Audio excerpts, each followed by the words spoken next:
Many parents believe stress is the number one killer to their children's happiness, confidence, and motivation.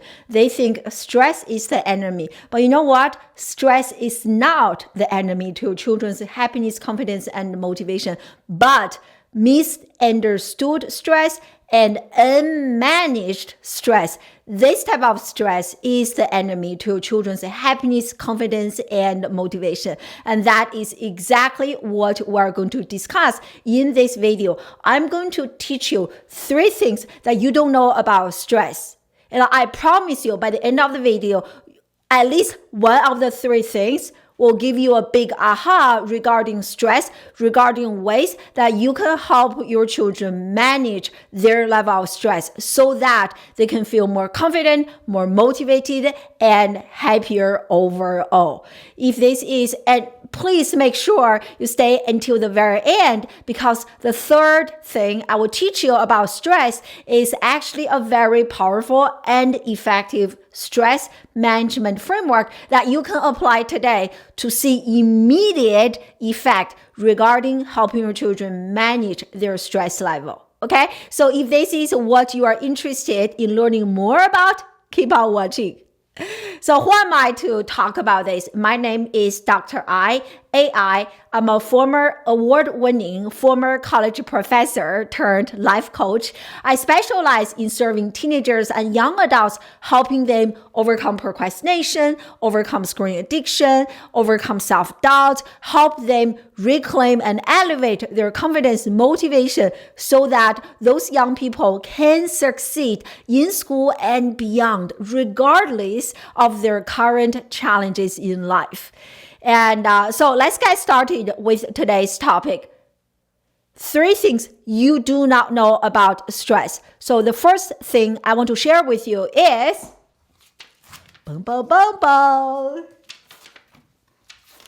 is the impact of environment on children's stress. Okay, and so I'm going to show you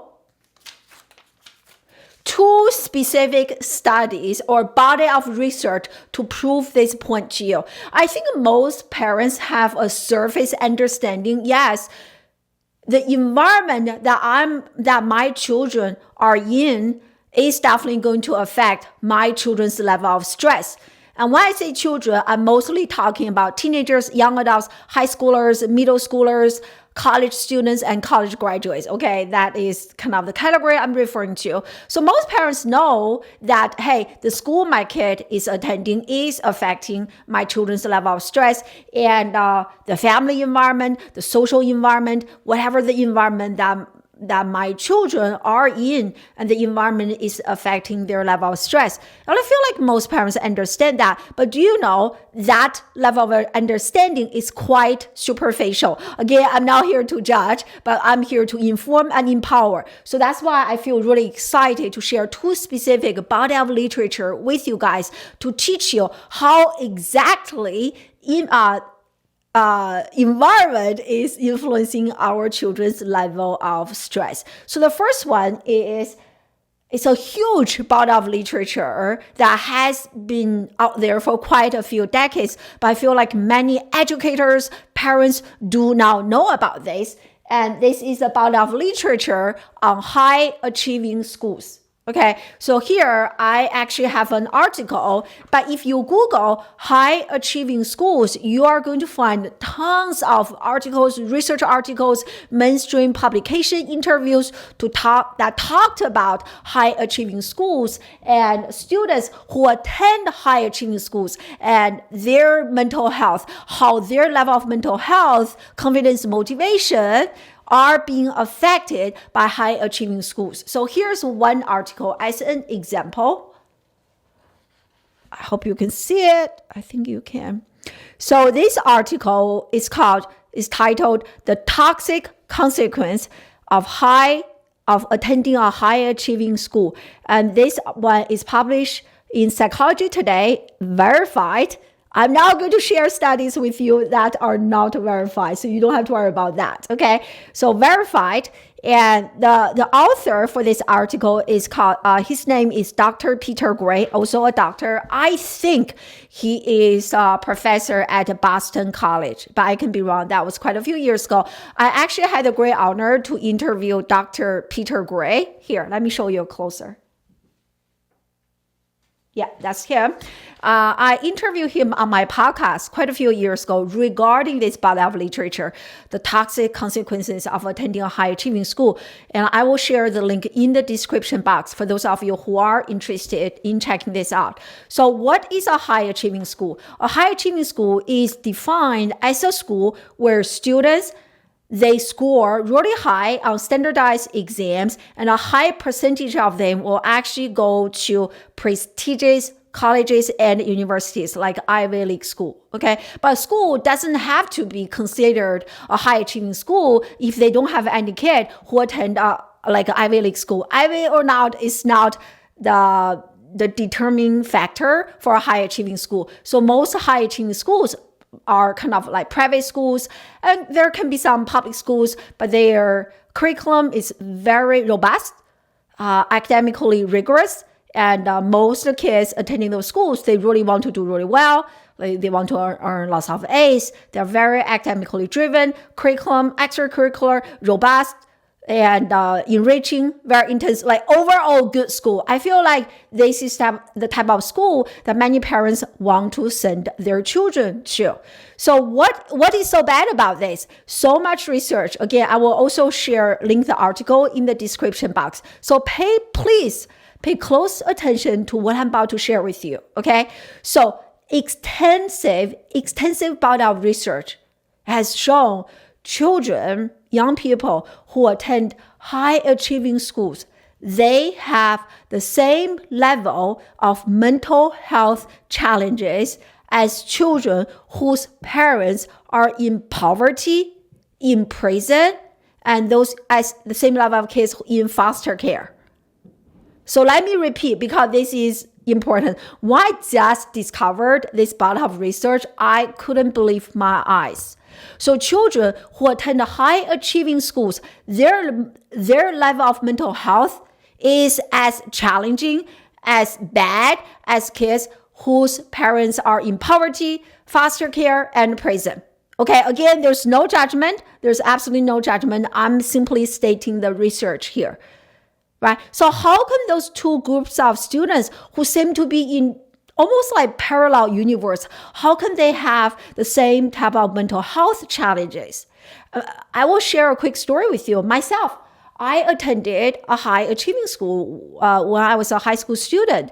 And the reason that this type of high achieving school is so stressful for our young people is because the environment is overly competitive. So imagine, like for most of you, if you work, if all of your coworkers, every single person is like, go, go, go, go, go, like never, nothing is good enough. Never is like, you can never be good. Like never, ever, nothing is good enough. Like if everybody is like that, can you imagine trying to survive in an environment like that, where there are constant evaluations, exams, performance review, and you are literally competing with everyone when everybody is so good, and you are being evaluated, you are being judged externally, internally by yourself on a regular basis. That is a recipe for mental health disaster, right? So that was my environment. If you haven't watched my video in which I went really vulnerable, I shared with you some of my personal struggles regarding how the schools that I attended really affect me. I highly recommend you check out the article here. And actually, you know what? Let me share with you. I even got this picture ready. So here. So this was a picture of me when I was a high school student. I battled with an eating disorder for 4 years. And I also lost my period for 4 years. My entire high school was the darkest moments in my life because I attended a high achieving school. But I'm not saying every single person who attends a high achieving school, they are going to end up with some sort of mental health challenges. That's not what I'm saying. What I'm saying is that when your kid attends such a high achieving school, they are more likely to have more mental health challenges. But it is not a guarantee. When I attended my high achieving school, when I was a high schooler, like I was struggling a lot mentally, but there are other kids who did okay, right? So the point is not to avoid a high achieving school. The point is that if your kid is so good, they want to do so well in school, and you have the means, financial means, time, energy wise, to send your kid to a high achieving school, do it. But at the same time, you must make sure that your kid has the mental resilience, have the emotional capacity to handle this type of stress. So the point I want to make is that a high achieving school is a lot more stressful than a traditional public school or just like a school. There is a lot more stress. So if your kid doesn't have the mental resilience, the psychological flexibility, they have a very bad relationship with failures, rejections, not doing really well in life. If they have challenges accepting those so-called negative experiences, they are not going to survive a high achieving school. If that is your kid, you must make sure you hire someone like me. And of course, I'm not saying you have to hire me, but your kid needs someone like me to work on their mindset, to support them, to give them the emotional support, the mindset support, the skill support they need so that they can continue to grow, not only academically, but emotionally, mindset-wise, resilience-wise, so that they can handle the level of stress throwing at them as a result of attending a high achieving school. That is a very, very important point. Pause, rewind the video if you missed this point. Okay, so that is the first I want to share, high achieving school. This is a clear example to show you how the environment that our children are a part of is influencing their level of stress. And the second one is actually also a very interesting study related to the high achieving school topic, is a study called the Superchicken here. So this article is published on the Inc. magazine. And so here's the title, A Biologist Study of Superchickens Research. Like, I can't read this from the back, but you got the point. Okay, again, I will link the article in the description box. So what they did is that biologists, they want to study chickens and they want to see how productive they are. They also want to understand the impact of an environment on chickens instead of on students and young people. They want to understand the impact of environment on chickens. And so what they did is that they separated the chickens into two different groups. So one group of the chickens, they call the group the super chickens, just like the high achieving school, the rigorous school, the Ivy school, the amazing school. Okay, the private school that parents have to spend so much money to send our kid. The ones that we feel like, so good, right? So one group of the chickens, super chickens. So how are those super chickens selected? Based on, I actually brought something. So those super chickens are selected based on how many eggs they lay.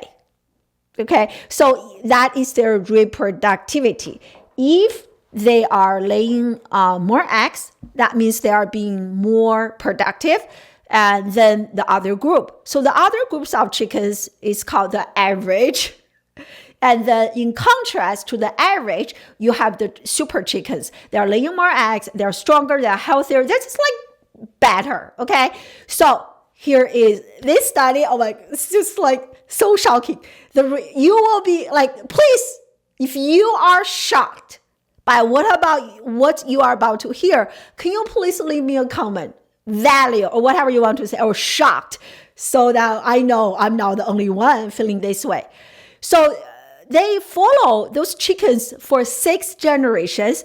After 6 generations, guess what happened to the super chicken group? The super chicken group, they ended up attacking each other, killing each other. Only 3 survived. And not only that, their ability to reproduce also is lowered. Okay, so they are no longer as super as they were before, a few generations before. In contrast, the average, remember I said the super and the average. So the average group, they are doing better. They are stronger. They are becoming healthier. They are gaining more muscle. And most importantly, they are laying more eggs compared to the other group. So their reproductivity or productivity in human terms and is actually enhanced. So what the studies like telling us is so compelling, which is the impact of environment. So because the super chickens, they are in a super competitive, not natural environment for those chickens, they ended up killing, attacking each other. Whereas the average one, they don't have that environment, and somehow they are probably feeling, I don't know, I'm not a chicken, they are feeling happier, they're feeling better, which as a result, they are being more productive. And there is actually a either TED Talk or TEDx talk regarding this, and I will also share the video in the description box. So I just use 2 different types of studies to show you the impact of environment on our children's level of stress and level of confidence, motivation, and how good or bad they feel about who they are, right? And so the one is the super chicken and the other one is the high achieving. Again, let me repeat, the conclusion, the point I want to make regarding the environment is that I'm not saying that you should avoid super competitive environment for your children, but if you are sending your children to a super chicken environment, you really want to make sure that the internal foundation for your children is solid. This is what I share with parents regarding their children using social media. If you have a young kid, please delay their access to social media for as long as humanly possible. Again, I actually had a video talks about the 3 hidden dangers of social media. If you haven't watched that video, make sure you watch that video. But if you have an older kid who is already kind of hooked or addicted to their social media devices, and you want to make sure that you are investing in the time, energy, or you can hire a coach like myself to really help your children to boost their internal self-validation, so that their self-worth, their validation comes internally as opposed to externally. How many hearts, how many shares I get, that is not good for children. So the first point, you want to make sure the internal foundation, resilience, psychological flexibility is strong enough to hold the external pressure. If you can't do that for your kid, or if your kid is kind of a mentally weak person, stay away from high achieving schools, because that is going to kill your kid. Second, so when we talk about stress, right, and most parents, like everybody, not just parents, most people think of stress as something negative, something not so good. But do you know there are actually 2 types of stress? One of them is actually called good stress. So it is called Eustress, Eustress, Eustress. So what is Eustress? Give me a second. So I have the definition here on my whiteboard. So Eustress is, I want to read this. I'll read this to you. I'll make sure that here. So Eustress is actually a positive stress, positive type of stress, and that can actually motivate, improve performance, and even enhance personal growth, right? So this point is saying that not all stress is bad. There is actually a type of stress that is good.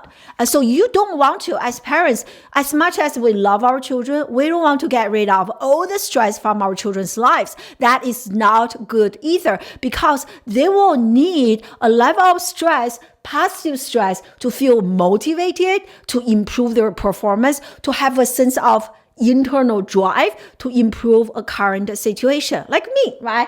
And I recently decided to restart my YouTube channel. And by the way, thank you so much for liking, commenting, watching my channel. I really appreciate you. Talking about you, really appreciate. It is stressful for me, right? Like, wow, I haven't done any YouTube video for quite a few years, but I felt inspired to restart my YouTube journey and to share incredible content with you guys, because my life's mission is to serve 10,000 young people. And I have already served almost 3,000, and I want to reach out to more people, my work.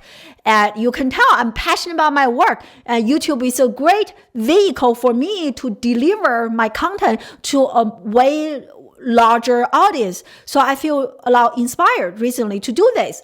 But this has also given me a level of stress. But this stress is good stress, because I want to do a good job. I want to make sure that you guys can understand my points clearly. I want to make sure that I'm communicating myself. I want to make sure I'm not wasting your time or my time. I'm giving you guys as much value as possible. So I give myself lots of expectations and pressure and stress, but this is a good stress for me because I want to do a good job, and my stress has actually inspired me to invest in a YouTube coaching program. I'm actually learning with my coach. I'm taking online courses to improve my performance, right? So in this case, my level of stress to do a good job has actually motivated me, enhanced my performance, and definitely has helped me grow. So this is a good stress. Like for your children, for example, before a major competition, if they do sports, before a job interview, before an exam, before something major comes up, if they really care about the thing,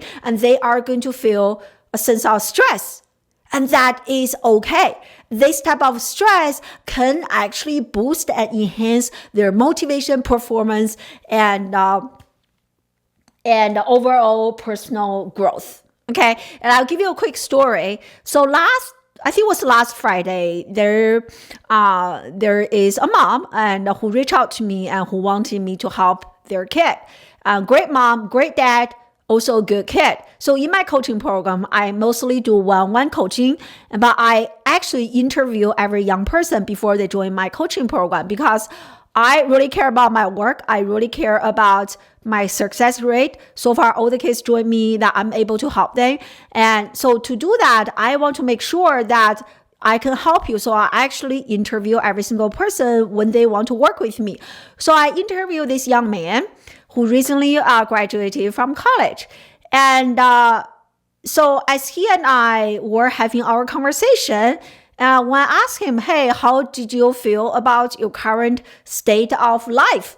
And he was very happy. Maybe not happy. He was pretty content, even though he was spending so much time playing video games every single day. And even though his academic performance was affected, he was not doing good at school. Even though he has already started socially isolating himself, meaning that he doesn't really go outside a lot. There's no need, because all of his important human needs are met through video games.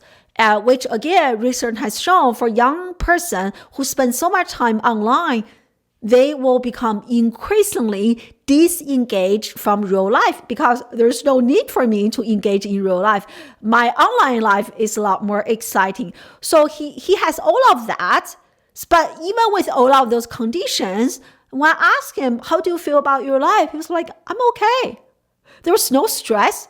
There was no feeling like a little bit pressure, like, oh, I'm not really happy with where I am. There was nothing like that. Therefore, I didn't take him as my student. I was like, I can't help you because you have no desire to change. You are pretty happy. Again, there's no judgment here. He's very content with where he is. There was no stress. So you don't want your children to have no stress at all, because he's probably feeling like mommy, daddy are going to take care of me for a long time. I don't know. I'm making an assumption here. But regarding this kid, there was no desire. There was very little stress. He's not depressed. He has no anxiety. He's very happy. He's happily playing his video games every day and doesn't feel the need to go outside. And so in the absence of stress, that is also, especially in the absence of good stress, that is not a good thing. And that can actually destroy your children's motivation, because sometimes some negative emotions are actually necessary and required to have positive behavioral changes in life. Why? Because our brain wants to conserve energy. That is what our brain defaults to. And change, by the nature of change, requires energy. So humans, we don't want to change unless there's a reason. So if there's no reason to change, I don't want to change.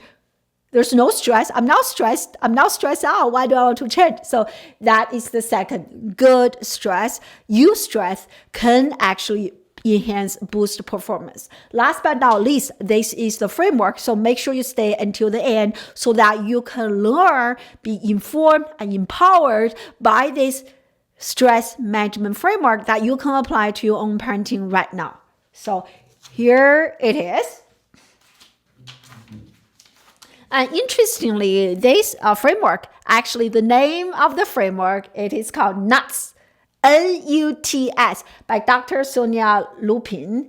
And so this is the framework that she created. And I'm going to explain, this is an acronym, and I'm going to explain each of the 4 elements to you. The first one, na, and so the whole phrase is called N.U.T.S. The first one, the first letter, N, is novelty, meaning that how new the experience is, right? And so this will affect our level of stress. So for example, I am a first-generation immigrant. I grew up in China, and I came to the United States. Right now, I'm based in the United States. I came to the United States when I was very young, many years ago, more than 2 decades ago, actually. And but when I first came here, that was definitely a new experience. I was very stressed out. Like, why can I survive this?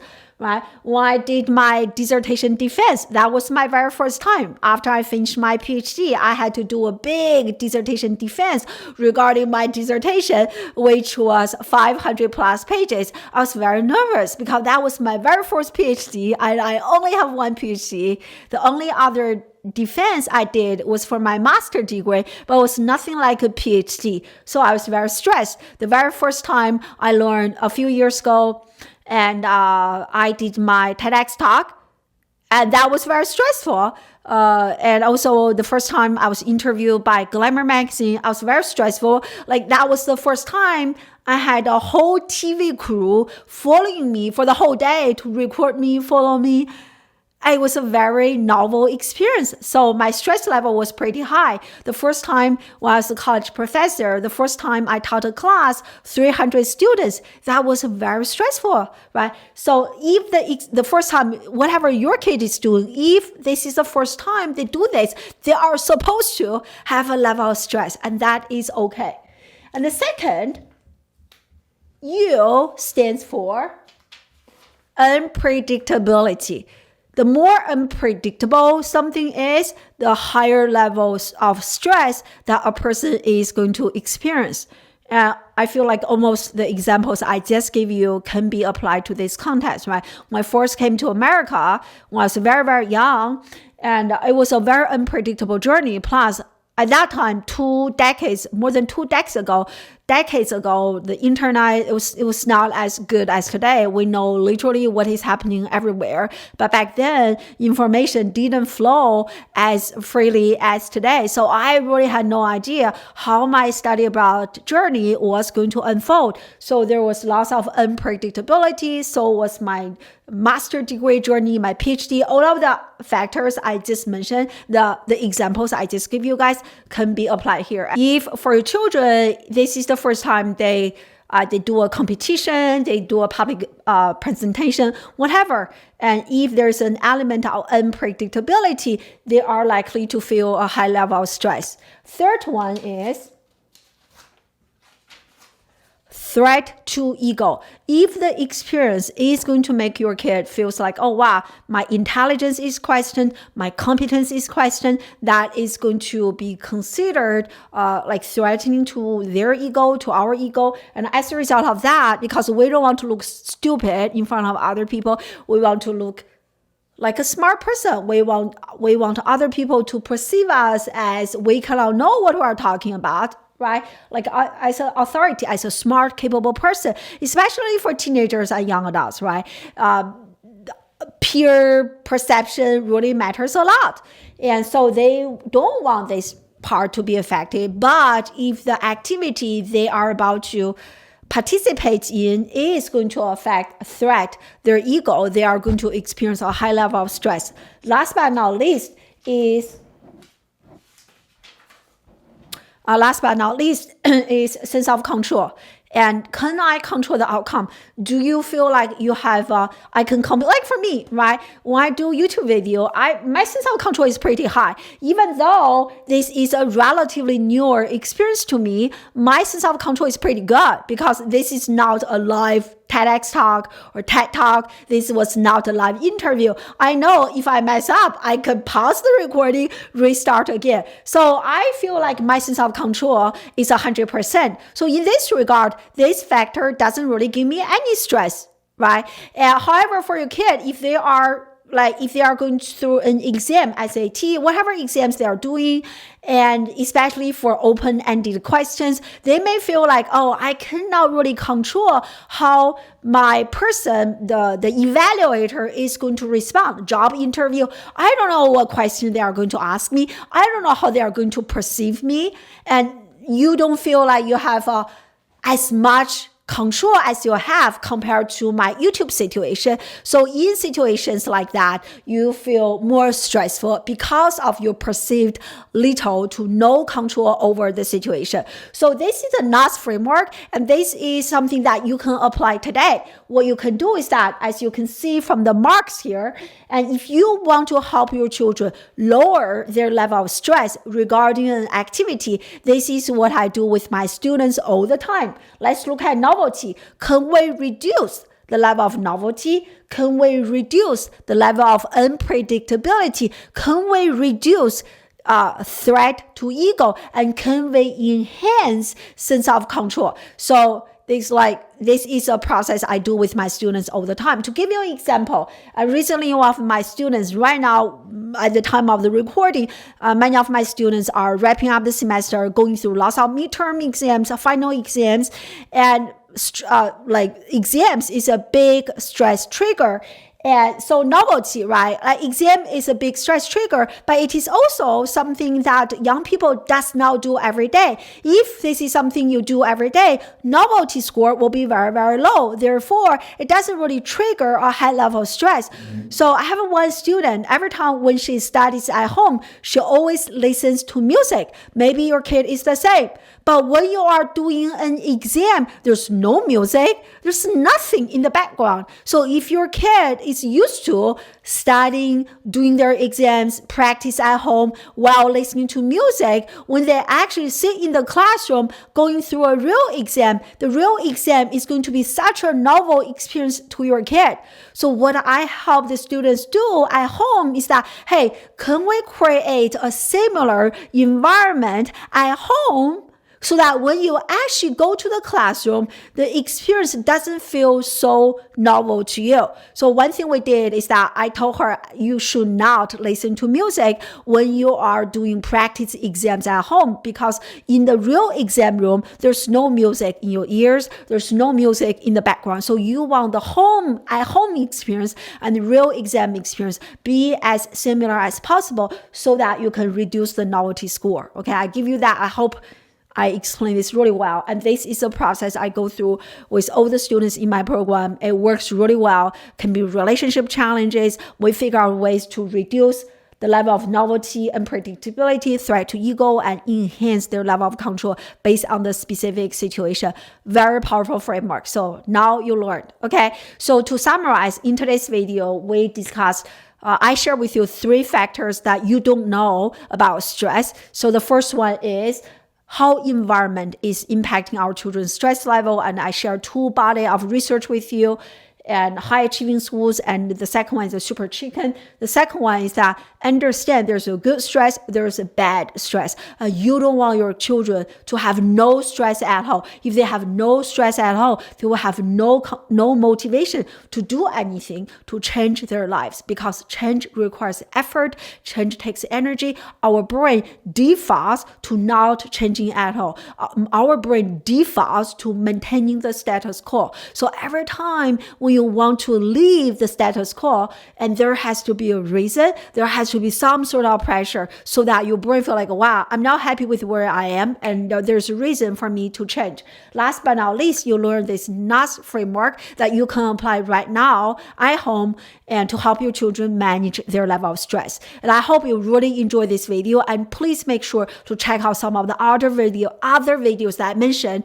One is the 3 hidden dangers of social media, how social media consumption is affecting your children's mental health and stress level. The other one is that I shared my personal experience regarding high achieving schools. And I'm going to link all the videos here, so definitely check it out. Thank you so much for your support. And if you are interested in having your children, teenagers or young adults work with me on a one-on-one basis, please use the link in the description box to apply to book a consultation, a free complimentary consultation with me. And I will be the person reviewing the application, speaking with you on Zoom to really understand, listening to you, talking about your children's challenges, giving you constructive feedback, and telling you more about my one-on-one coaching program. If you are interested, use the link below. And also, I'm very excited to share with you, I'm getting ready to do an upcoming 5-day free challenge, free of charge.